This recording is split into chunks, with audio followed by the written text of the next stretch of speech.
What's up, everybody? It's Goddess Z, and I'm here with another podcast episode on Holistic and Spiritual AF. Welcome back, fam. If you're coming back, I know you're not going to believe it, but we have hit 2,000 downloads like over the weekend. I am so proud of that. And thank each and every one of you for downloading these on the different respective platforms, for sharing them out, for commenting. This podcast is available on Spotify, Apple Podcasts, YouTube, and pretty much anywhere that podcasts are syndicated.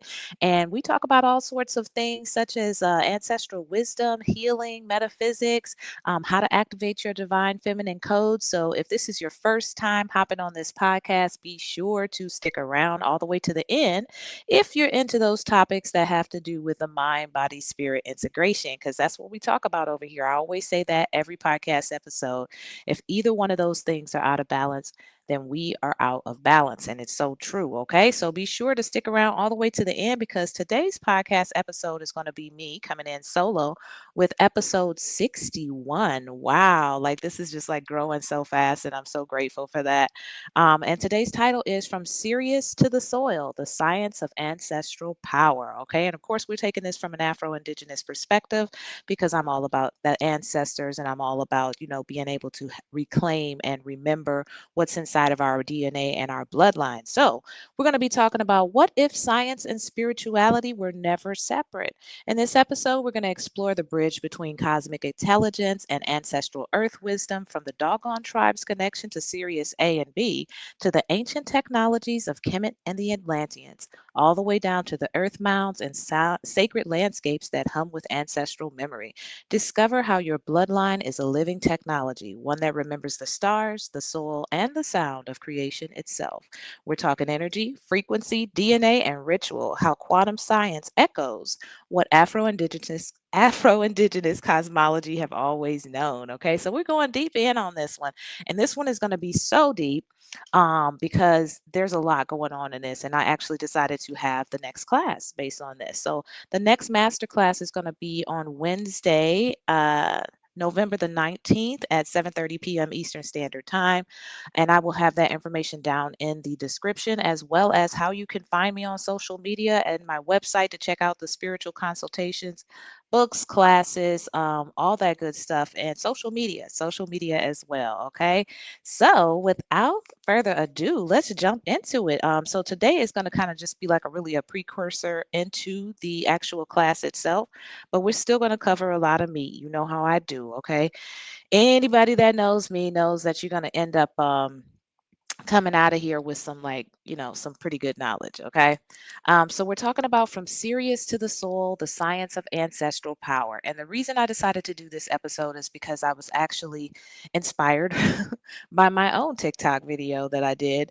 And I was talking about, I came across something, and the lady was saying that science is logical spirituality. So that's what kind of got me to listen to her a little bit more. And it was almost as if she was implying that spirituality wasn't logical, when in actuality, spirituality is very logical as well. It just has to be experienced and it has to be embodied. And so that kind of what my video was about. And I was actually talking about like the difference, the similarities, like how there may be some differences and you may start out on one end of the spectrum, but at the end of the day, you're going to come in the middle somewhere. Okay. So if you start out on spirituality, you're going to go through a lot of shadow work, you're going to go through a lot of healing, and then you're going to tap into the cosmic side and metaphysical side of things, going from your bloodline ancestors into your cosmic ancestors. And if you start on the quantum side and you start to do those things and raise your frequency, you're going to only be able to go so far before you get right back to the middle, where you have to get those things that are blocking you in this lifetime from elevating to that frequency. So that's what I meant by they both meet in the center, and you need them both. So yeah, so I was like, you know what, this is loaded. I was trying to do that in 3 minutes, and it was like, my ancestors was like, listen, this is a great class.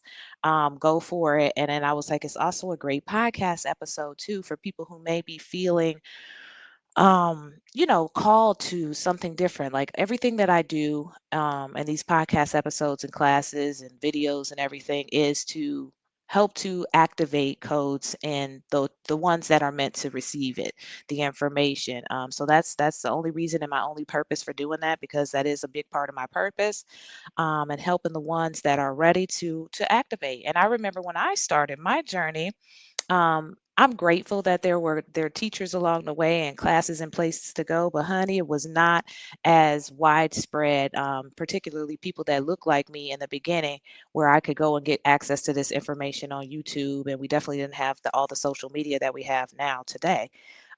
We did, but it wasn't so open and so liberal like it is today. So that's why I do what I do, and I have tons of other podcast episodes that have guests on as well. They come in on the first and the third Friday of the month at 6 p.m. Eastern Standard Time, and they drop their wisdom and different applicable tools and ways that we can actually start to balance that mind, body, spirit. So today I want to go into the science. And when I say science, like I said earlier, I'm always talking about from an Afro-Indigenous perspective, because there is a difference. And there's a difference between science from an indigenous perspective versus a Western science terminology. So those two actually really get confused. And a lot of times people don't even know what they're saying. And we have to remember that anytime we're dealing with the English language, I don't care what the word is, there is some deception and there is some trickery in the things that we say. So you're saying one thing, thinking that it means something based on what it should mean, but in actuality, it has some sort of other etymology or is connected to some sort of Latin term that actually speaks spells, because our words are powerful a lot of times. So that's why I always take things back to an ancestral indigenous perspective. Now, granted, we have to use the English language because that's the language that most of us speak over here, and a lot of us don't know other languages. So we got to make the best do what we can. And that's why it's important to tap into our ancestral DNA, because a lot of times we start getting out of the English language and we start going into our energy language, our energy body. So telepathy and intuition and these things that would be explained logically as science, but are innately embodied, felt, and experienced on the spiritual side, which are what things were before there were any terms for it, before there were English words for it. Just think about that. And so that's what we're talking about. So science from an Afro-Indigenous perspective, this is going to be an approach that views all reality as interconnected and animated by spiritual energy. Okay, the spiritual realm is not a separate sphere, but it's linked to the physical world through a reciprocal relationship with spirit and energy. So, healing, for example, is not only a physical process, but it also restores harmony between the individual, their community, their family, and the spiritual realm. And so, that's how we get into when we heal ourselves, then we're actually helping to heal our bloodline that came before us, as well as the generations that come after us. Okay. So, us doing our own healing work has these abilities to reach across timelines. Okay. That in itself is metaphysical. That in itself is scientific. And so I think what happens a lot of times is people want to skip the work. That's all there is to it. People want to skip the work. They want to ease themselves from the pain. And I get that, that uncomfortable feeling, that unsureness, not knowing what's going to happen next, if I'm doing it right. They want to kind of skip that process of shadow work and they want to jump into the look, I have arrived. I'm so conscious. I'm so elevated. Look at me, get on my level, and the bottom line is, like I shared in one of those videos, was your ass wouldn't be here on earth if your soul didn't have lessons to learn and master. And if you had learned and mastered all of your lessons for this lifetime, then your ass would be about to transition up out of here. Okay. So the reason we're here is so that we can master these lessons and we can elevate and transcend and transform in a way that helps our soul level, helps our ancestors before us and after us. Okay, so there's no cheat codes. I hate to break it to you again, and even even when I have my podcast guests on here, at least once out of the episode, somebody's going to say, you can't get around the work. You got to do the work. And that's coming from people who have done the work. Okay. Anybody that's telling you something different, they haven't done the work. They just read a book somewhere, they found a cheat code, and they think that they're getting out of the work. But the bottom line is you will be faced with yourself, because that is a big part of the reason that souls are here on earth. So that's coming from science, coming from an Afro-Indigenous perspective, which we don't even really call it science. You know what I'm I'm saying? We just have to, some people understand it better that way. So, Western science, which is going to be this stuff over here, not even talking about Eastern medicine, which they don't even call it science either, because it's more on the spirit approach and energy side of things. But Western science is going to be a Western methodology, traditionally separating humans from nature. Okay, so we got a big problem right there. Well, you've disconnected the humans from nature as if they're not interconnected with all there is in nature, and it prioritized a reductionist objective analysis of individual components. Okay, it relies on empirical evidence and skepticism, often dismissing spiritual or metaphysical knowledge as unprovable or magical thinking, right? So these are people who are trying to figure stuff out without going through the experience. And that's exactly what I just described. That's, I'm going to master all my lessons without going through the lessons. Okay. I am going to kind of cheat my way into being able to astrally project and do these different things that they may have some access to, but they really are not ascending on a soul level in that manner. And so, because they can't experience or can't explain what it's like to have a dream and wake up and just know, or walk into a room and have a sensation about, I shouldn't be here, then they say, well, we can't prove that. So, that's not of any importance and that there's no validity to it. And so, as you can see, Western, and this is why I go from an Afro-Indigenous perspective, Western science completely disconnects us from everything. Okay, literally, it literally pulls us away and puts us in a position to say that we can figure out ancient understandings and cosmic understandings on our own. And my experience has been, and most people who are listening to this podcast episode has been, they realize that there is something bigger and greater than them, and they're connected to it, and they also recognize that there's many different dimensions and realms, including places where our ancestors are, and they're assisting us and guiding us based on our level of understanding. So that's where we're coming from when I'm talking about science. So, like I said, Western world is calling it science. Afro-Indigenous perspective did not call it science. Okay, it just was the way of being. Now, I want to jump into some different types of cultures that were actually embodying, living, and doing some amazing things when it comes to the cosmic metaphysical side of things. Way before there was a such word as science, okay? So, for anybody that thinks like, once again, this is, spirituality and connecting with your ancestors is so small. I'm about to school you right now. As for some people, this may be the first time that they've ever heard this. For some people, this may be a reclamation, a remembrance. And we're definitely going to dive deeper into this on the class next month. So be sure to check that out in the link in the bio. So we're going to start out with the Dogon tribe. And the Dogon tribe is an indigenous tribe out of West Africa. It's the people of Mali, and they're known for their sophisticated cosmology and astronomical knowledge that predates modern science. Okay, so there you go. We got to take that science word and throw it right on out the damn window, because the word science came after what it is that they were able to accomplish. Okay, and these were very tribal people. Okay, they were not highly technologically savvy, they weren't sitting around a whole bunch of computers and technology, but they were in tune to very high astrological technology, okay? Very sophisticated cosmology. So this was the Dogon tribe. I was thinking to myself, I wish I had some pictures, but I will definitely show some inside of the class. Their sacred stories tell us about beings called the Nomo. They were amphibious, Lord, water linked, and celestial teachers who descended from Sirius star systems. All right. So they are going way, way back, way back. Anytime you're talking about amphibious, water linked, celestial teachers, these are going to be beings coming out of the ancestral womb. Okay. So they're talking about the star system Sirius A and B.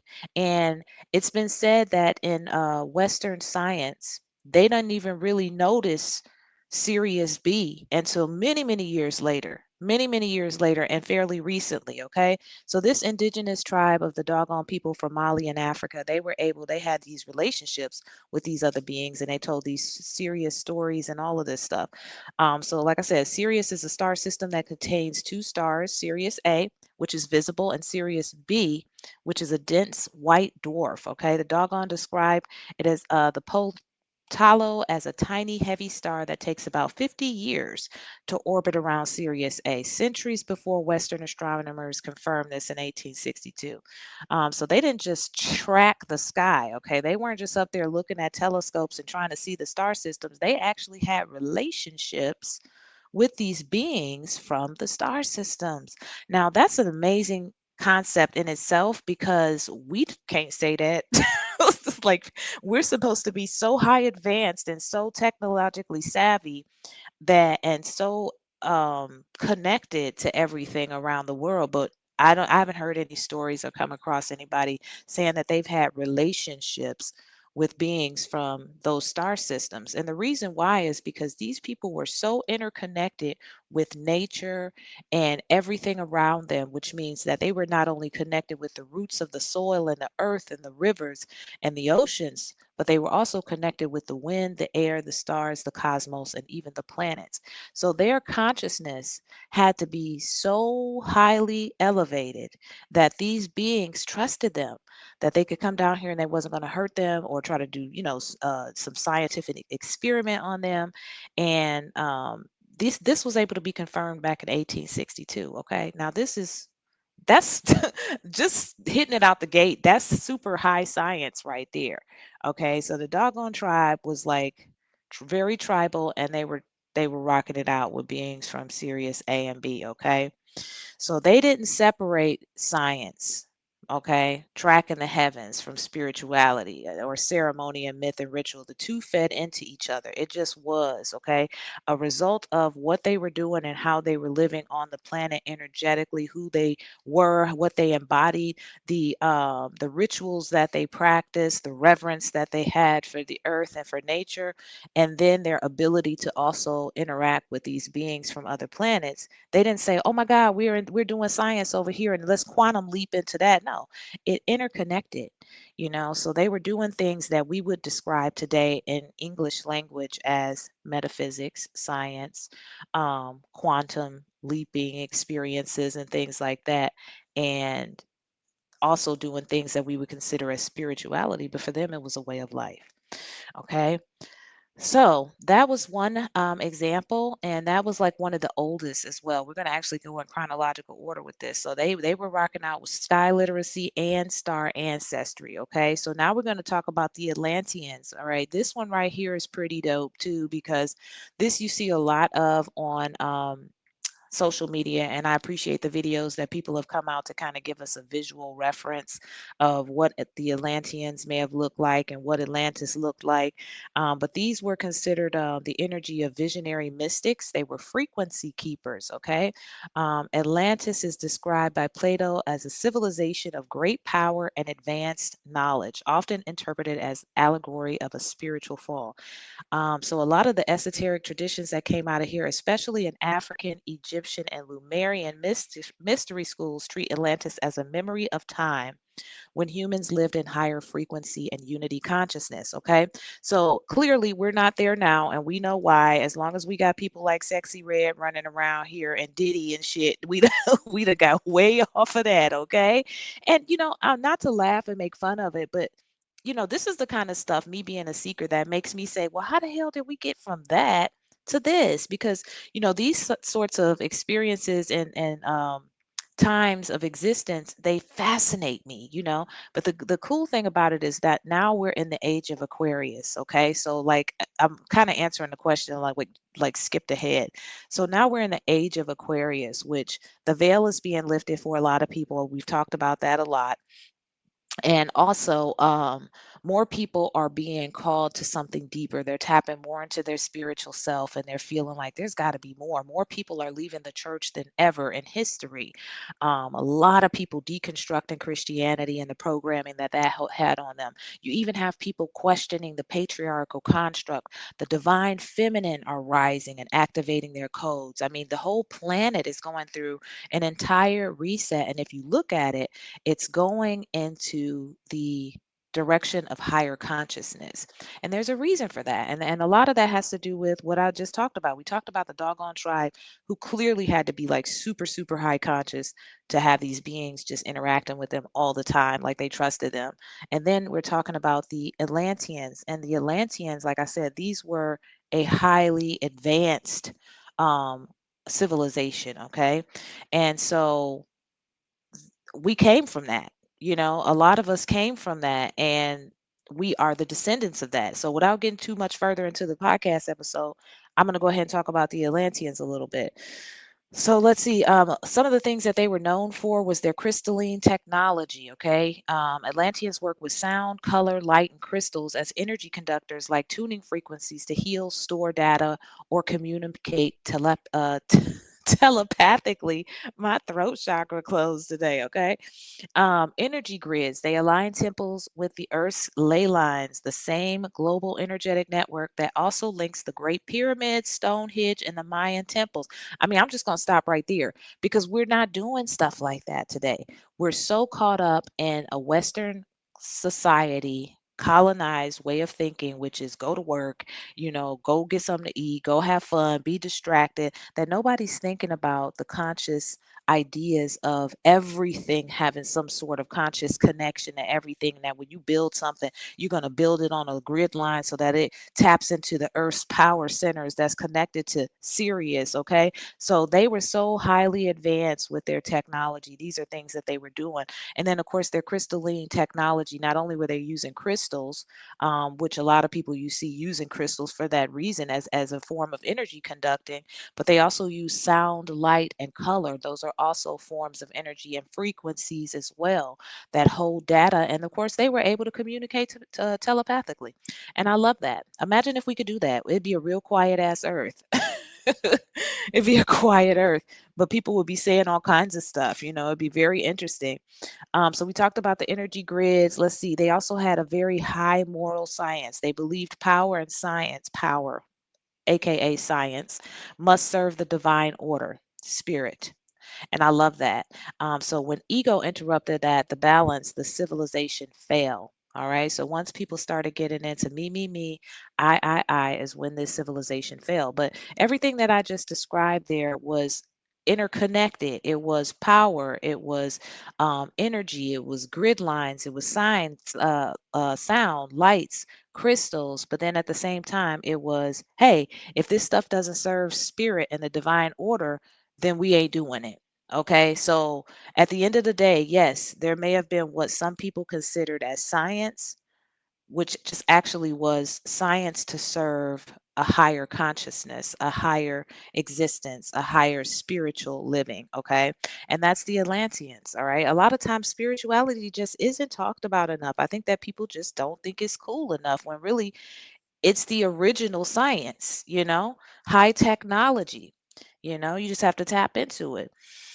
So we talked about the Dogon Tribe, we talked about the Atlanteans. Now I want to talk a little bit about ancient Earth tech. All right, pyramids, mounds, canyons, all over the place. So pyramids can be found across the planet in Egypt, Sudan, Mexico, China, Indonesia, all of these indigenous places, showing a global resonance of sacred geometry. All right, so even the damn geometry was sacred. Everything was sacred. There was nothing that was done just for the fuck of doing it. So these can be found all over the earth and all over the planet. And if you notice, anytime you find them around the planet, they're found in indigenous regions. All right. And that's why I do a lot of the work that I do for Afro-Indigenous people or indigenous people. Each pyramid encodes mathematical perfection, aligning to the stars like Sirius or Orion's belt. All right. So we're talking mathematics here. We're talking about sound. We're talking about Grid lines, we're talking about ancient technology, all right, which would be considered as science for some people. The Great Pyramid of Giza is aligned along the cardinal directions of 1/15 of a degree and contains the same ratio as the Earth's curvature. Like, these types of things are such advanced technology. It makes you wonder, well, how in the world did they know that without having a telescope or some new sort of equipment that was created today where they can't even figure that stuff out? And this was being done hundreds of thousands of years before the word science ever even existed, okay? So, in Afro-Indigenous cosmology, the pyramids are more than tombs. They're frequency amplifiers. They're connecting earth and sky, and they are stone antennas for consciousness. How about that? These are antennas connecting with what? Your antennas with inside of your DNA. We finna get to that in a little bit. All right. I also wanted to talk about the mounds because the mounds are in a lot of them are in North America. So, the indigenous mound cultures, especially in the Mississippian, Andina and Hopewell built massive earthen structures aligned with solstices and star positions. Okay, so even over here, our Afro-Indigenous, Afro-American Indigenous, um, we still was rocking it out with sacred geometry as well. These mounds served as ceremonial centers for renewal, birth, and burial, just like pyramids in Kemet. Okay, so it's also important to know that, like I just said, these pyramids and this earth tech was all over. It wasn't just in Africa, it wasn't just in Kemet, and it was just all over. I even said in China and Indonesia, so the indigenous people of the earth were all attuned to a higher level of consciousness at a certain point. Let's see, the Serpent Mound in Ohio aligns with lunar cycles, showing deep astronomical understanding. So, that's a big part of the reason why I want to do a lot of traveling around the United States. Traveling outside of the country is cool too, don't get me wrong, because there's grid lines everywhere, but there's so much that once you start tapping into the sacred geometry of the earth and how magnificent our own history of indigenous people was right on over here, you can keep yourself busy right in these 50 states that they drew a line on a map on, that has nothing to do. And that's another thing I'm thinking about. Our ancestors were so brilliant that they were able to uh, build mounds and pyramids on certain grid lines without a damn map, okay? And meanwhile, we decide to take a mass of land and split it up into 50 states with some lines going across the paper that don't have nothing to do with nothing. Like, how did we get from there to here, okay? And a lot of it was already kind of pretty much answered in the Atlanteans is like when ego got involved, when we stopped serving spirit and we start serving things and capitalism and serving one person and one person has to be the king and all of that stuff. There's a lot of different components and moving parts that got us there. So let's see, the Grand Canyon and sacred landscapes. Indigenous tribes like the Hopi hold that the Grand Canyon is part of their creation story, the place of emergence from the lower worlds. Some legends speak of underground temple structures and of ancient beings. Spiritually speaking, these can be seen as memory nodes, energetic portals that hold frequency information of ancient Earth. Okay. Now, there's a reason that a good portion of the Grand Canyon you just can't go gallivanting and going to check it out and being a tourist of, and it's actually protected by the military. Okay, kind of makes you wonder, kind of like that hole over in Antarctica. Okay, so there's a lot of um, evidence on the planet, all over the planet. Okay. So no matter where you're listening from to this podcast, if you start to do a little bit of research in your area and vicinity, I guarantee you can find something that's fairly close to you to be able to go check out yourself, and even just being able to step across these places or walk near these places, then you would be able to have some experiences and connect with the ancient remembrance of the earth, of the grid lines, of what may lay in your DNA. That's another reason that it's a really great opportunity to connect with your ancestors because they will tell you to go places. And like I said, I have such a relationship with my ancestors now. When they tell me to go somewhere, I'm like, okay, not quite sure why we're going over there, but then I go and I have this experience, kind of like I had last week. It was really interesting.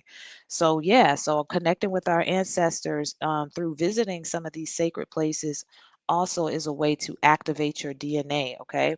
So when you walk on, I just said that when you walk on sacred land, your DNA is going to hum. These stones remember you. It's an amazing experience that you don't want to miss out. So I'm also going to go into the bloodline, Sirius energy, and spiritual DNA, and how all of that actually ties into your bloodline ancestors. Okay. Why I always say connect with your bloodline ancestors first.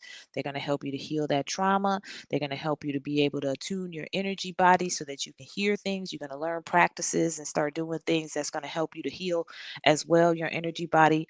And there's a reason for that. There's a reason because a lot of us carry this in our DNA. You know, you never know. You trace things back far enough, or maybe not be able to trace it far back to the Dogon tribe. But the bottom line is it's still in your DNA. Okay, so you have some sort of ancient technology inside of you that could possibly be being activated. So the Sirius bloodline, many African cosmologies, including Kemet and the Dogon, trace ancestral or spiritual lineage to the star Sirius, the brightest star in the sky. And some people may ask, and I already know this question is coming. Make sure y'all drop y'all questions in the comment section. I forgot. But I'm sure somebody's going to ask me, well, how do you know if you're from Sirius? You know, by the time you make it to that point of um, cosmic understanding, you will just know, okay? You're going to have some sort of something is going to be told to you, activated, resonate within you, a remembrance in you that I can't even describe to you, okay? You just kind of have to go down the journey and the path, and you will just without a doubt know. I know for myself exactly who I am, where I came from, and what my purpose is. And what was so dope about that, and I literally just found this out. Like, I know a little bit, as much as I can, about my bloodline ancestry on my mom and my dad's side, but my cosmic family, I never really knew. And I just found this out like in, I want to say June of this year. It was amazing, you know, because with the veil being lifted and things being activated, I went through an intense like shadow work, recalibration, attunement, and all of this information started coming to me. And when it started coming to me, it was so dope. And the only way I can describe it is once I started being revealed to myself as my star self, all of everything that I went through, all of the character traits, the attributes, the my healing, my energy stuff, all of this different stuff that came out was like, oh my God, that's why I'm the way that I am. That's why I went through this. Yep, that's me, you know, and I was being true to my soul returned here from a star system. So it's really hard to describe. All I can say is just start tapping into your bloodline ancestry, start working on yourself, and more things will be revealed to you. I can't say how long it's going to take for somebody. All I can say is at some point you will have the information that you need. And certain things, when you're listening to people, myself included, research this stuff. Don't just believe what I say. Be the seeker. I always talk about that. Look this stuff up for yourself. And a lot of times your ancestors will work with you that way too. Once you start seeking, they'll, put things in front of you. You'll be led to the right books and classes and videos and things like that that resonate with you. Pay attention with how it actually resonates with you and aligns with your soul. Okay, that's why I always say tap into that inner realm of yourself, because that's going to be your compass. That's going to be your guide. That's going to let you know whether or not something's on or off. Because I can hear some things and I'm like, yeah, that ain't got nothing to do with me. It's not necessarily it's a bad thing.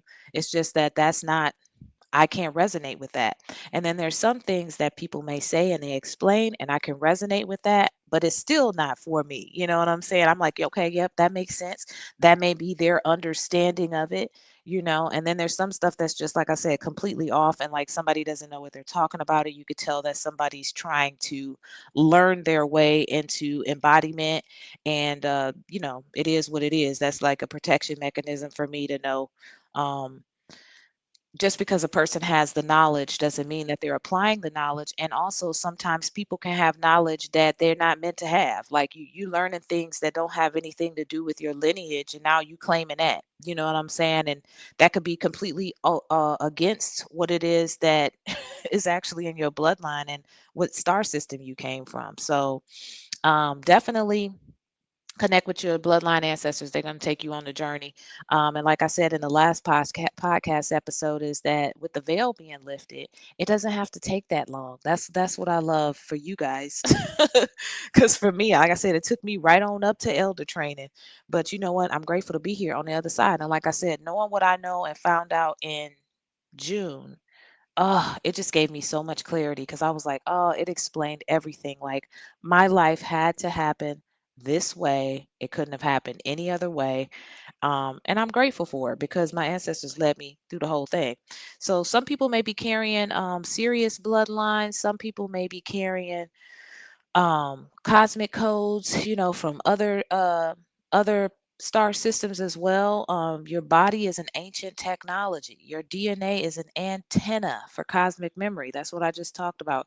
Think about how our ancestors lived, our cosmic ancestors, our ancient ones lived. Not necessarily the ones so recent, because a lot of them were caught up in the same damn struggle we in. Okay, so they was just trying to figure out how the hell to get up out of here and get back over to the cosmic side of things. Like, how do we get, it's like being trapped, either in a maze or like some sort of, you're in a bind and you're trying to figure out how to get out of the damn matrix. And there's so many different ways and distractions to keep you stuck, that it can be very challenging. And that's why we're in a position today where we need our ancestors more than ever, because our ancestors help to keep us connected. We need to be connected to source energy and all that there is so that we can remember who we used to be before we were told to clock in and clock out. And if you don't pay your rent or your mortgage, you're going to get your ass kicked out and be homeless. Like, there was no such thing as that. But if you put people under that type of trauma, then they don't have no choice but to forget, and the last thing they're doing is sitting down around a circle in a fire and letting the elders teach the children and a village raise the family and everybody do their part and we all got food and ain't nobody hungry. Like, we can't live like that today, not the way that things are set up. But that does not mean that we can't elevate our consciousness to a point where many of us are on that frequency. And that's what it means to be a fifth dimensional. And I did a video about that as well recently, because like third density is what I described earlier. This is going to be the place where you're learning your lessons, your soul comes down here, is reincarnated into another body, another family, and you are here to learn, what you screwed up the last time, or you're here to help to elevate and raise a lineage, who may have forgotten their way and needed someone to come inside of that bloodline to be able to assist them. So that's what we're doing. But now that we're here right now, this is the time where things are switching back over, age of the Aquarius, which is already here. And I talked about this year, 2025, which is almost up, being a 9 year of transformation. So pretty much everybody has been going through some form of transformation. You should be different than you were in January. Now, the good part about that is this was kind of like that purge, particularly these last months from October to December. Now, I'm not a big astrology girl. I'm more of a numerology girl, actually, myself. But some people can like tell you exactly what star and planet is in what area. I don't do things that way. I do things based on resonance and what's in my DNA, and I just know. I think I talked about that before. I just know. And so when I speak, either you go look it up, you understand it the way that you understand it, or you listen to it to see if it resonates, with your DNA. So these last few months, October through December, is definitely like the purge, the urge. Think about just these things that are coming up and out of you, these last little final details for some people, where it's like, okay, you got to get rid of this shit. This is not going to make it in fifth density. It's too heavy, okay? Because fifth density is about a higher level of consciousness. It's about collective consciousness. It's about coming together, doing things together. It's not on a patriarchal construct. It's not on a hierarchical type of, I'm better than you lower than me. I make more money than you. I got a bigger house than you got. We Fifth density isn't living about like that. Fifth density is about how do we help to elevate the consciousness around the planet so that we can go back to the Atlanteans, okay? And right now you've got a lot of people who are like, okay, I got to do this. And they're feeling the call. They're remembering, they're walking across grid lines. They don't know what's happening. They're connecting with their ancestors and they're elevating. And then you got some people who are very comfortable where they are. and they're just going to be left in third density. So a lot of times people think that we're going to be going somewhere different. And I think this is kind of funny because you watch shit on social media and it could be so freaking fake, like TV sometimes. But a lot of times people think that, okay, you're going to get on a spaceship and you're going to go to fifth density and you're going to leave the people down here on Earth. And that's not what it is. We all going to be here together. But some people are going to be experiencing a total different reality than others. And I'm already starting to see that happen. Okay. Like I'm really starting to see that and feel that happen because I spend a lot of time alone, and I explained that before. I'm very protective of my energy. I conserve my energy. I'm very discerning about what I do with my energy, but I still have to interact with people, and it's not necessarily like doing things like going to the grocery store or running inside of the Dollar General. Those things don't bother me because I'm still in my own energy body and in my little bubble. It's when I have to interact with people, and what gets me the most, I think, is work. Because even though I work from home, still I got to come into meetings and stuff like that. We just had a business trip. Oh my God, that drained the hell out of me, by the way. But it was a great example and a way for me to understand that, okay, this is what being fifth density and being in 3D for too long is like. It literally was heavy. It was draining. So I pretty much did what I had to do. I showed up to the little meetings and the events we had to, but then I beat it to my room. And they kept saying like, oh yeah, you want to come eat with us? And I was just like, nah. I was finding all kind of excuses to get out of it. And it just was so they didn't get it. They looked at me like I was not being a team player or but they didn't realize I got to protect my energy body around you. I can't just be around a whole bunch of people. It's really heavy for the fifth density body. So I survived, and by the time I got home, I was drained. I was drained. I was like, I got to go to sleep and recharge and do my meditation and in the morning and get back on my eating right and all of those different things. So I got a chance to experience, and I was like, yeah, this is what it's like. So fifth density is going to really need to find one another. That's where that collective consciousness that I was talking about comes. Like-minded people, they got to find each other because we are going to be impactful in elevating and raise the consciousness on a new earth, y'all. So, in order for us to do that, that just explains and validates everything that I just talked about with the Dogon Tribe, with the cosmic technology, with the sacred geometry, the pyramids, the mounds. All of that stuff lets you know that it was real because we're going back to that. And so now we're going back from a place of a much, much lower consciousness and frequency on the planet, as a result of a lot of what I just described, the going to work, the patriarchal construct, and with that comes a whole myriad of issues with it. You've got racism, you got feminism, you got crime, you got hungry children, you got people that are sick all over the place. We're getting poisoned with food. Like something is working in overtime to make sure we're the opposite of where our ancestors had the planet. You know what I'm saying? And so that's why another reason why I work specifically with Afro-Indigenous people because this is what our ancestors were doing. Now some other beings ancestors was doing different stuff, and that's how we end up getting into stuff like we start talking about the Anunnaki and all of that. And I think there was another episode, so be sure to check that out with the guest that I had. And this is another reason that I always talk about a spiritual war. Okay. I also experienced that this week. So when I'm talking about a spiritual war, I think a lot of times people think that it's Christians say that a lot. A lot of times Christians will talk about fighting a spiritual war and how the enemy's out to get you and the devil out to get you. And some of the stuff that Christians talk about, they be on but off. They be almost on, but they off based on their understanding and logic of it. And so when I talk about a spiritual war, that's a lot of times what I'm thinking about. Why? Because I'm conscious. I'm conscious all the time. Um, and that's another reason I stay to myself a lot. and so I'm always aware when something's off and there's some sort of an attack, because I recognize that it's not just this third density reality that I'm experiencing.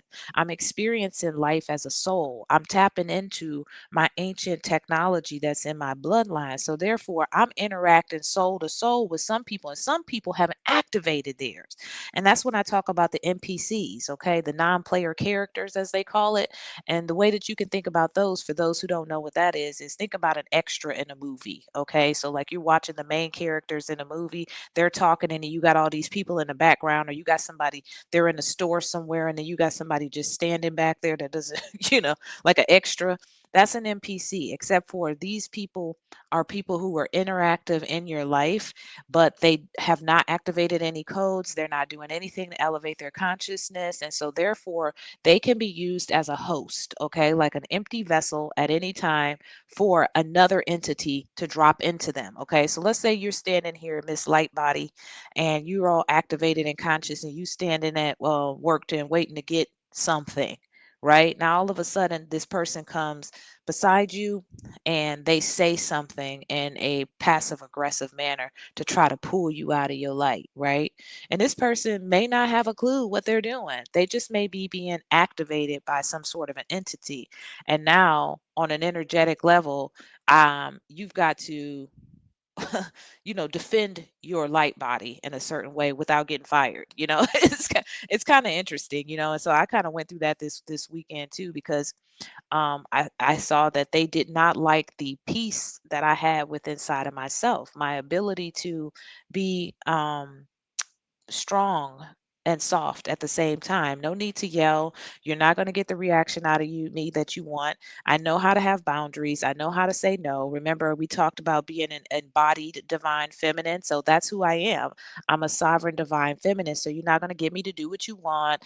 I can, I'm not going to be a part of the group think. And that seemed to infuriate them to a certain extent. So they started doing these like obvious, like kind of pick and poke and prod things. And it literally was an energetic war, which they kept losing because I was conscious to what was going on.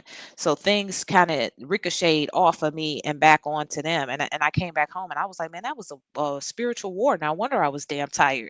I was sitting there battling these fools for like 3 days straight. And that was my experience as a fifth density in a third density world. Cause that's how I felt. I felt like I was in a world for like 3 days. And so I probably got off a little bit, but to me, that explains, based on my experience, a lot about science and spirituality and how they're interconnected, okay? And how we actually have access as Afro-Indigenous people to these ancient technologies in our DNA. So I said a lot in this episode, but I didn't say nearly as much as I'm going to say in the class, the master class that I'm going to be having once again on Wednesday, November the 19th from 7:30 to 9 p.m. And that's going to be from Sirius to the Soul, the Science of Ancestral Power. We are definitely going to go in on that class. If you ever been to one of my classes, just know that we take it deep, and it's always interesting because the people that are supposed to be there are always there, and I look forward to you guys' insights and understandings as well. Like, I'm open for that as well, and that always makes for a much more interactive class. Okay, so be sure to check that out down in the description. Also, be sure to check out the holistic and spiritual af.com for my classes, consultations, books, all of that. Follow me on social media. And without further ado, y'all, I'm not going to hold y'all up too long. That is the end of this episode. Peace.